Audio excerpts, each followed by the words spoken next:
حضرت فضیل بن عیاض رحمۃ اللہ علیہ ڈاکو تھے، اور نرے ڈاکو نہیں تھے، ڈاکوؤں کے سردار تھے۔ تو ارشاد فرماتے ہیں کہ میرا طریقہ یہ تھا کہ میں ایک پورے قافلے کی صورت میں حملہ کرتا تھا تو لوگ ڈرا کرتے تھے اگر کہ فضیل بن عیاض کے ڈاکوؤں نے حملہ کیا تو پھر نہیں بچتے۔ ایک دن گزر رہا تھا تو ایک قاری صاحب آیت پڑھ رہے تھے، لا تقنطوا من رحمت اللہ، اللہ کی رحمت سے کبھی نا امید نہ ہونا، ان اللہ یغفر الذنوب جمیعا، بے شک وہ سارے ہی گناہ معاف کر دے گا۔ آپ فرماتے ہیں میرے دل میں بات اثر کر گئی، ماننا ہے نا۔ جس نے نہیں ماننا اس نے 6666 آیتوں کا ترجمہ پڑھ کے بھی توجہ نہیں کرنی۔ آپ ارادہ کریں نا، آپ اپنی دل کی زمین کو زرخیز بنائیں۔ فرماتے ہیں میں فوراً وہ آیت سنی تو میں رویا، اور میں وہ حافظ صاحب کے پاس چلا گیا، ان سے اجازت لی، ان کے کمرے میں داخل ہوا۔ میں نے کہا آپ نے ابھی آیت پڑھی ہے کہ اللہ سارے گناہ معاف کر دے گا؟ تو جس بندے نے کئی سال ڈاکے ڈالے ہوں، بیٹیاں روتی رہتی ہوں پر وہ مال لے کے آ گیا ہو، مائیں واسطے دیتی رہتی ہوں پر وہ لوٹ کے نکل آیا ہو، اب جی اگر وہ بندہ بھی سچے دل سے توبہ کرے تو اللہ معاف کر دیتا ہے۔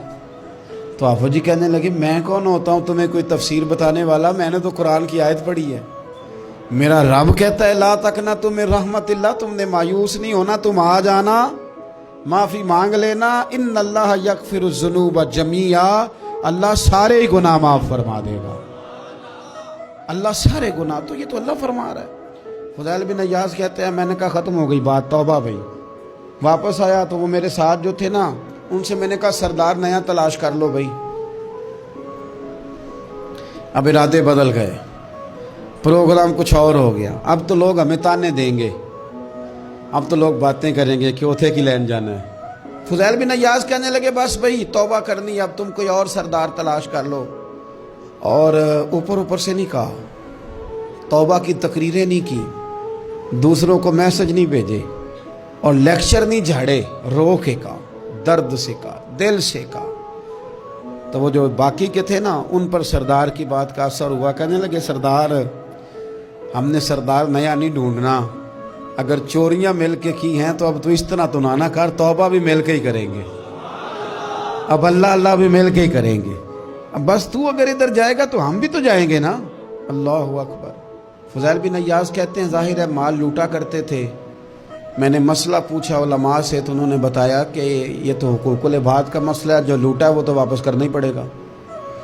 اب میں نے وہ پیسے جمع کیے، اب سارے تو میرے پاس تھے نہیں، جتنے میں دے سکتا تھا دیے، جو کھا چکا تھا وہ رہ گئے۔ ایک یہودی کے پیسے رہ گئے، اس کے گھر چلا گیا، میں نے جا کے اسے کہا میاں میں نے کر لیا توبہ، اور میں وہ فضیل بن عیاض ڈاکو ہوں جس کے تیرے گھر سے اتنا مال لوٹا تھا، میرے پاس پیسے کوئی نہیں، وہ پیسے لگ گئے، اب تو اس طرح کر مجھے معاف کر دے۔ وہ کہنے لگا نا جناب، یہ بھی کبھی کبھی ہوتا ہے، لوگ نا شرافت کو بزدلی سمجھ لیتے ہیں۔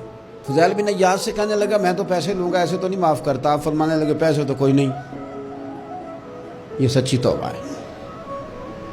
وہ کہنے لگا پھر اس طرح کرو میری اونٹوں کو چارہ ڈالو، پیسے پورے ہوئے تو چلے جانا۔ کل ڈاکو تھے، ابھی وہ تلوار چلانی آتی ہے، نیزہ چلانا آتا ہے، ڈٹنا آتا ہے، اعصاب مضبوط ہیں، مسئلہ کوئی نہیں، لیکن توبہ سچی کی ہے نا، یہ سچی توبہ والے لوگوں کا طریقہ ہے۔ اس سے کہہ سکتے تھے کہ جا جتھو لب دینی لے لے، تجھے کہا معاف کر دے، تو تیار ہی نہیں ماننے کو۔ حضرت فضیل بن عیاض کہنے لگے اگر اونٹوں کو چارہ ڈالنے سے تو معافی دیتا ہے نا تو میں تیرے اونٹوں کو چارہ ڈالنے کو بھی تیار ہوں۔ کیوں کہ راضی اللہ کو کرنا ہے، اپنے ضمیر سے بوجھ اتارنا ہے، بندوں کے سامنے سرخرو نہیں ہونا، اللہ کے حضور ہونا ہے۔ توبہ کا مطلب ہے رب کوئی بارگاہ میں سرخرو ہونا، بندوں کے سامنے نہیں۔ حضرت فضیل بن عیاض سے کہنے لگے ڈالیں گے تیرے اونٹوں کو چارہ، کیوں نہیں ڈالنا۔ 2-4 دن چارہ ڈالا تو وہ یہودی ایک دن کہنے لگا کہ یہ نا ٹھیکریوں سے بڑی ہوئی تھیلی ہے، یہ تو ذرا اٹھا کے لا۔ حضرت فضیل بن عیاض نے اٹھا کے اسے دی، جب اس نے کھولی تو اشرفیوں کی بھری ہوئی تھی۔ تو آپ فرمانے لگے تو کہہ رہا تھا ٹھیکریاں اٹھا کے لا۔ کہنے لگا میں تورات بڑی پڑھتا ہوں، عالم ہوں، میں نے تورات میں پڑھا تھا کہ مسلمان جب سچی توبہ کر لیں گے نا تو رب ٹھیکریوں کو بھی سونا بنا دیا کرے گا، پھر یہ مٹی کے ڈھیلے اشرفیاں بنا کریں گے۔ تو میں نا تیری توبہ چیک کر رہا تھا, یہ اس میں میں نے روڑے بڑے ہوئے تھے, لیکن تو اٹھا کے لایا, تو تیری توبہ بھی سچی ہے اور تمہارا دین بھی سچا ہے. اب اس طرح کر, معافی اس شرط پہ دوں گا کہ مجھے کلمہ پڑھا تاکہ میں بھی مسلمان ہوں.